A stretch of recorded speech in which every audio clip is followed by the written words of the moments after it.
an overview, if you would be as kind, for just a minute or three, on how you see the current state of the global economy and its biggest pitfalls.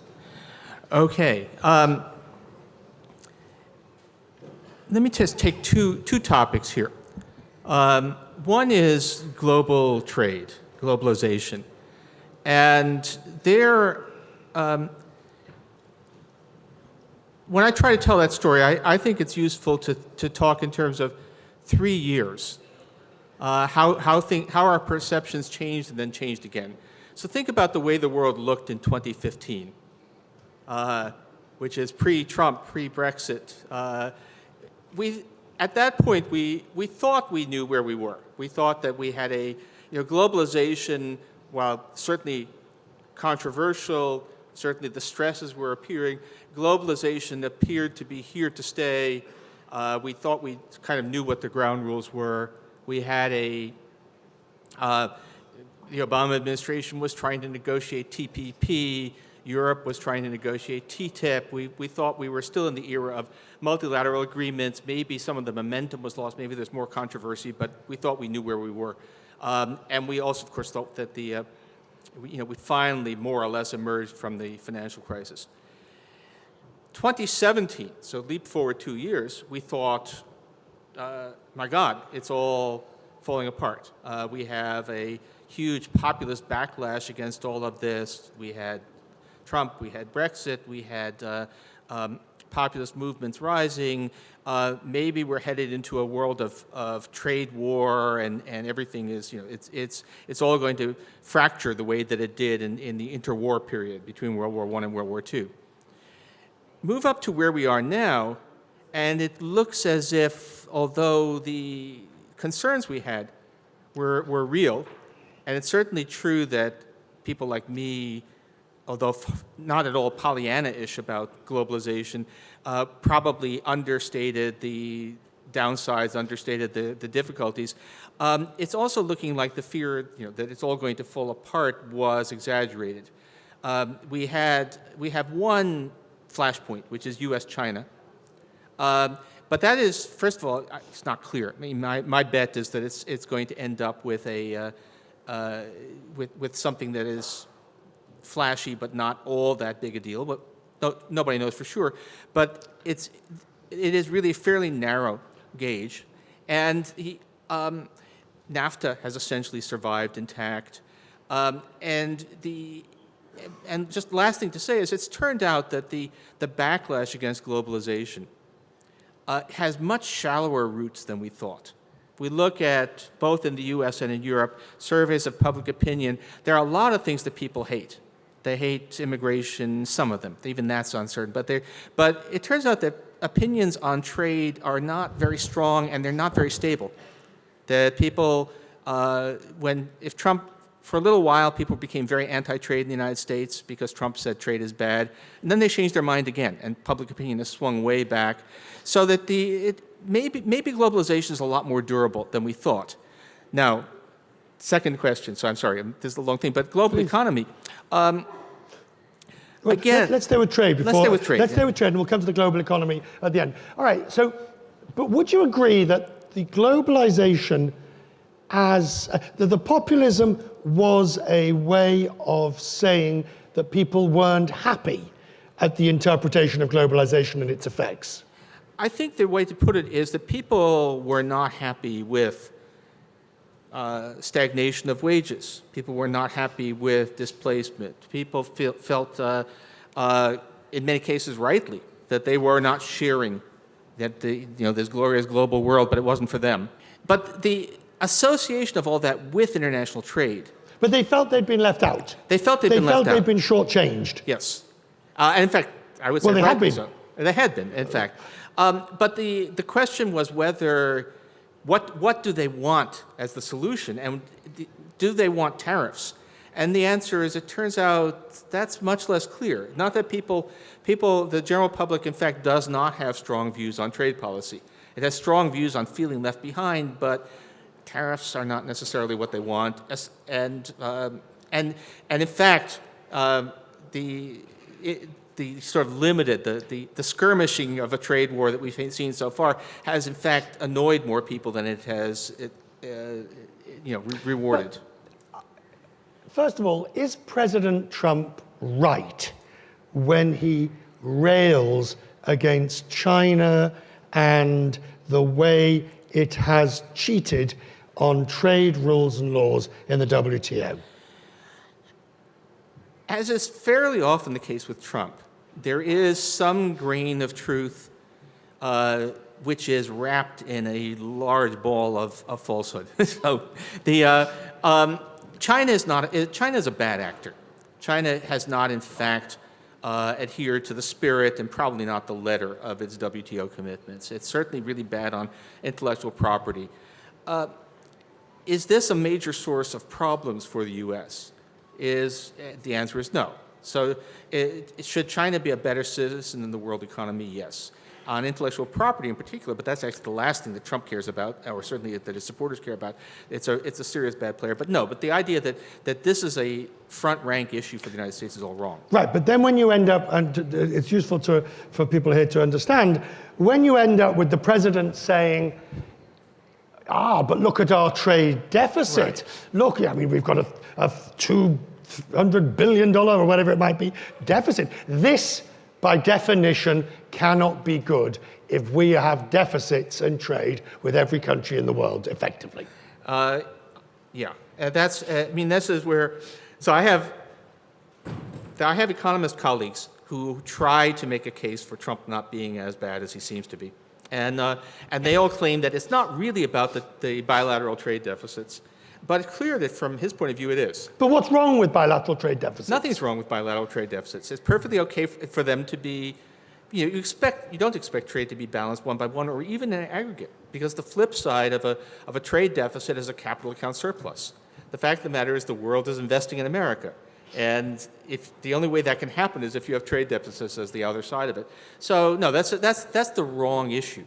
And of course, it is the issue that matters to the president, which is problematic. But let me say, I think one of the really important thing about this all is, however, that globalization is so deeply embedded in in business of all kinds, that in fact it's very hard to unravel. Well, we have a perfect example here in the UAE, particularly in Dubai, with the Jebel Ali port, which of course is one of the world's largest free ports and distribution points. Yeah.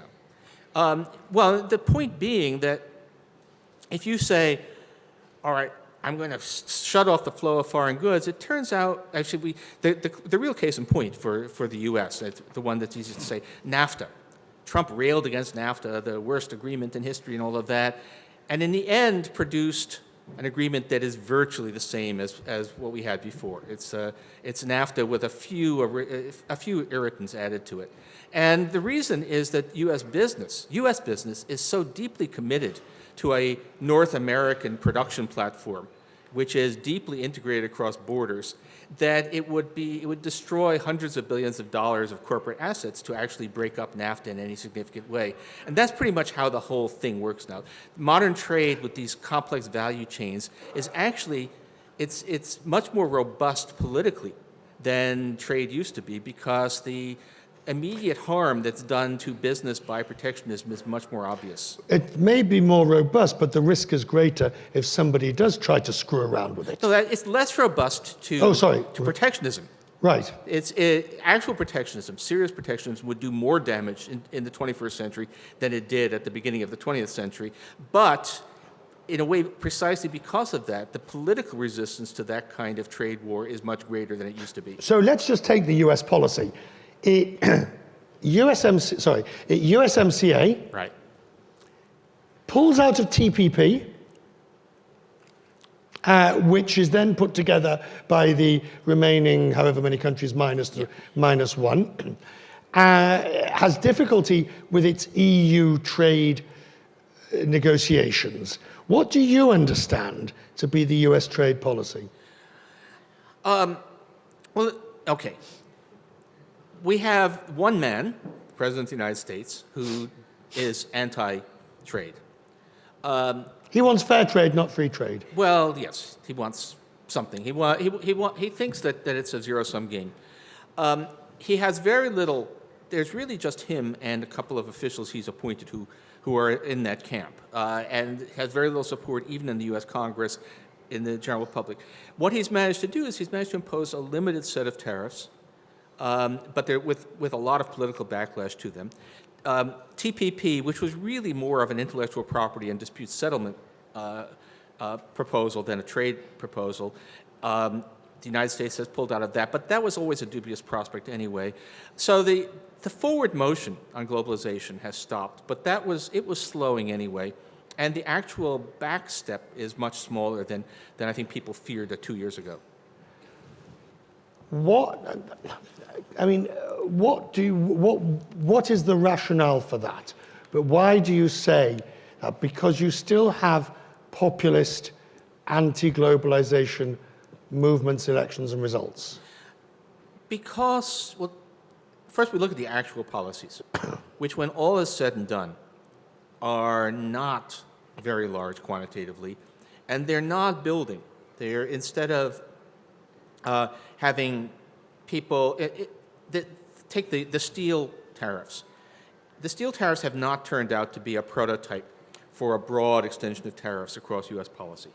They have instead been almost an antidote, because the backlash, the dismay, the business anger at the steel tariffs is so great that Trump has been reluctant to go beyond them. Were you surprised that these tariffs were put on the agenda and then introduced? Bearing in mind, we don't need to go back to Smoot-Hawley. If you just go back to the 90s and the steel tariffs then, more jobs were lost than were created. So were you surprised that the US administration went down the tariff route? Given Trump, no. But I mean, this wasn't where we thought we were going. But I have to say, U.S. trade law has always given enormous discretion to the president.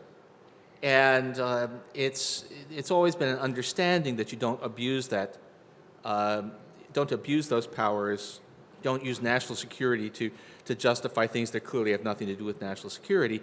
But you should have known the moment that Trump was elected that all of those restraints were going to be thrown off. So it's not really that much of a surprise. I think the surprise has been that it stopped where it did. Well, for now. What's right? For now. I mean, the expiration of the truce could see a resurgence of the originals and more. Yes, but you don't think it will? I don't think it will, because the fact of the matter is that whatever populism might be out there, so far in practice, protectionism has been a political loser in the U.S. It's been a losing proposition for Trump and his party. I'm going to take some questions if anyone has on trade or on general economic issues, because we're going to talk about the slowdown now that's underway in the world. How bad, by the way, just put up your hand up if you are interested in asking a question. It's a good moment to stop we'll stop for a quick question, if we may. Sure. Stop for a quick question. Yes, sir. Just like that, come on. We're all friends here. Go ahead. We've got a mic coming your way. Shout. Isn't one concern people have about globalization that huge companies practice tax evasion, like Apple, being based in Ireland and so forth, which is actually unfair, as most economies are mainly driven 70% by small, medium enterprises.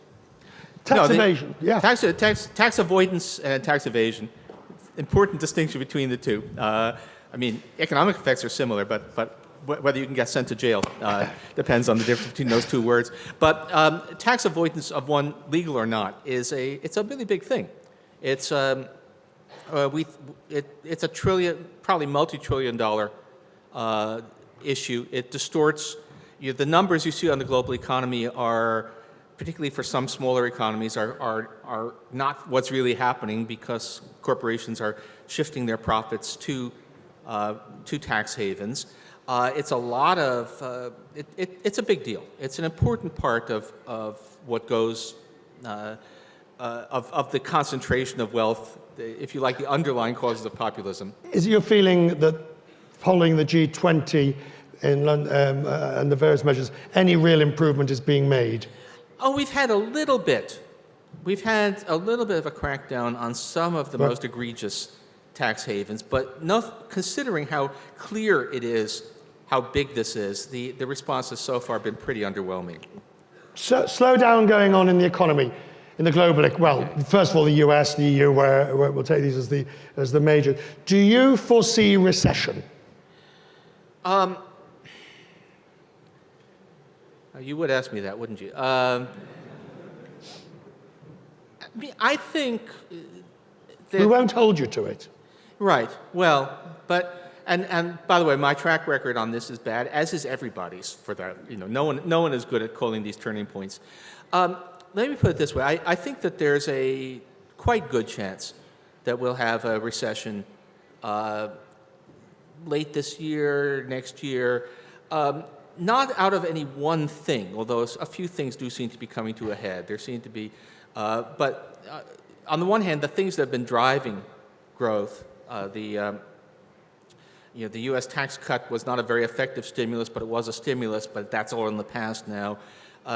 There's some tech is starting to look like the bubble may be deflating. There are a few things that seem to be falling apart, but the main concern has always been that we don't have an effective response if stuff slows down.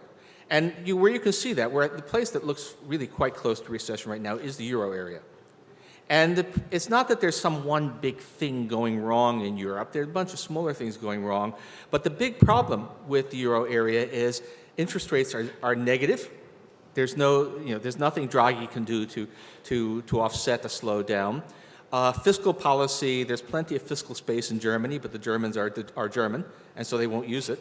And so you have no response if there's a slowdown, and it looks like we're seeing it's certainly a very distinct slowdown in Europe, and it could very easily turn into a recession.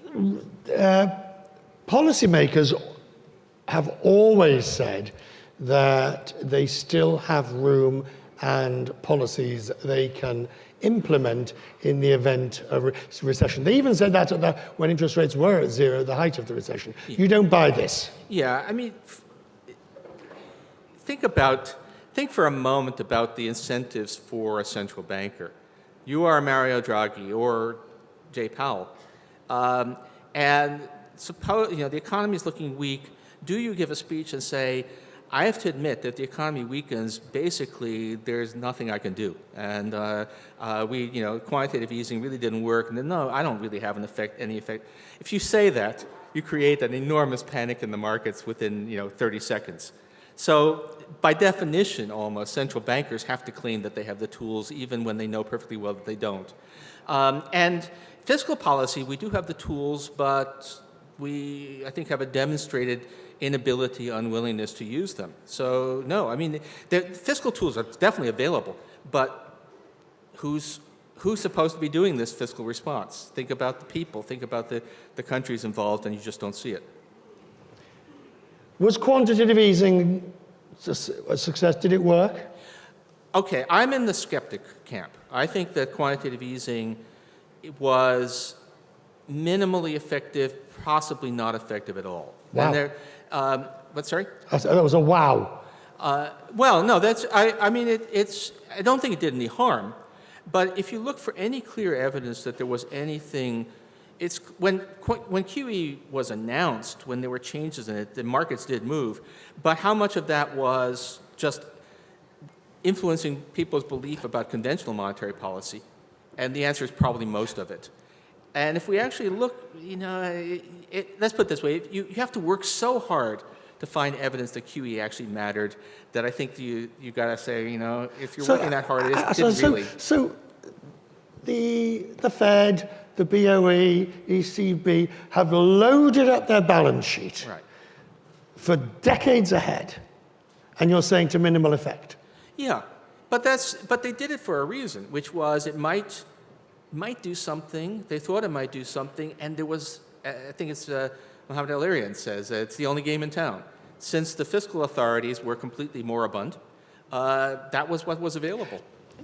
Jay Powell seems to have decided that he was a little too, or the Fed was a little too aggressive in raising rates over last year, and it seems to be on hold for the time being. Yeah, so and appropriately. I mean, they're actually, in a way, I think the fact that Trump has been saying don't raise rates has been a problem for the Fed, because the fact that the data flow is telling them that, where's the inflation? And so they really should. So the president was right. Yes. Last year, when he was railing against the Fed for continuing to be what seemed to be on a trajectory rather than data dependent, he was right. Yeah, my broken clock is right twice a day also. So yes, once in a while Trump does get something right. But no, he was railing against them. But I think but a lot of people, including me, were saying that we didn't quite see why the Fed was raising rates. You keep on saying the case for waiting until you have a clear overshoot of the inflation target before moving has always been strong, and boy, we have not seen that. Any questions? Yeah. Yes, over here. We'll take this gentleman over here. Yes. Questions, not speeches, please. All right, thank you. Yes. A report that we at UNCTAD published at the start of this week preliminarily shows that because of the trade wars, already ASEAN region is feeling the greatest hit on market access as global value chains are rerouted. And the next tier of losers are the USA and China. The main beneficiary is EU. Can such information as it settles in impact American policy on trade wars? So I couldn't quite... That the Trump policies, the trade wars with China, are hurting most Asian countries, and next China and US. Hurting which countries? ASEAN. Yeah. Oh, ASEAN, right. ASEAN. Right. Southeast Asia 1, China and US 2. The main beneficiary so far is European Union. With such knowledge impact policy in America.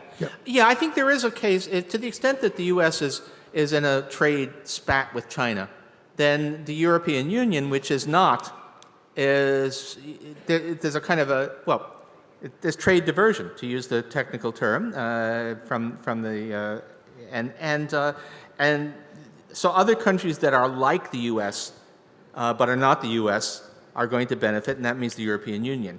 Now, you need to be a little bit careful. I think if we look at Asian advanced economies, basically Japan, they're also losers, because that's the hidden secret of China's exports to the U.S. is that they have a huge, a large amount of the content is actually from Japan and Korea. So, but no, the EU is benefits from this trade conflict, except that the other problems that the EU has swamped that. Yes, sir. Yeah, earlier you talked about stagnant wages and disruptions to the labor market in the context of trade and globalization, but don't you think that far too much of the blame has been laid at the feet of trade and globalization rather than disruption caused by technology, and specifically automation? I'm sure you're familiar with the chart of U.S. manufacturing that shows U.S. manufacturing output going up like this and employment and wages being stagnant. So if you agree with that, why do you think that technology hasn't been in the discussion as much as it should be? Actually, I'm big on even the technology factor is overrated. Technology is clearly more important than trade, but a lot of it is institutions. The collapse of the union movement is a much bigger factor than people like to acknowledge. The stagnation of wages in the U.S. is unique. You don't see the same thing to the same extent. You do see some of these pressures everywhere, but not the U.S. is very particular. So it's not even. Skill bias technological change, again, jargon, is a more important factor than trade by a factor of 3 or 4, but then institutional changes, weakening of bargaining power of labor is a large part of what goes on over and above that. We were in Davos earlier this year and in January, and the one thing I noticed is that CEOs and government leaders have come to realize that this fourth industrial revolution is actually happening, and despite being told to be ready for it, we are not. Oh, I'm actually a skeptic on this stuff. I mean, you could take a look. It's weird. Actually, people say simultaneously, we have the robots are taking all of our jobs, and furthermore, productivity growth is so low. There's a little bit of a problem with that, right? Those can't both be true. And in fact, if we look at the numbers, they suggest that the pace of technological change is relatively sluggish right now. Far from displacing workers at an unprecedented rate, technology is actually doing less. Change the work. Are you about to do an emperor's new clothes and claim that these threats of labor Armageddon are not true? Well, I mean, you never know what may happen in the future, but no, I mean, at the emperor's new blockchain, I think is the current phrase. Right, right, to the emperor's. But no, it is. Look, this thing is really not that different from the version of it that was a couple of cycles back. If we actually think about how much we had the mobile device revolution, believe it or not, that was 10 years ago. But it's doing more. It's doing more, but it's much less dramatic. I mean, people are starting to get a little bit bored about about the latest entry from Apple. And that's just a symptom. So the notion that, or put it another way, I'm people read Dilbert. Yeah. But look at Dilbert's panels from the early 1990s showing office scenes involving computers and tech. They're still funny, which is telling you that the technology has not actually changed that much in the last 25 years. The way that we work, not the technology has changed, but the way that offices work hasn't changed that much, which is this is not a transformative revolutionary era.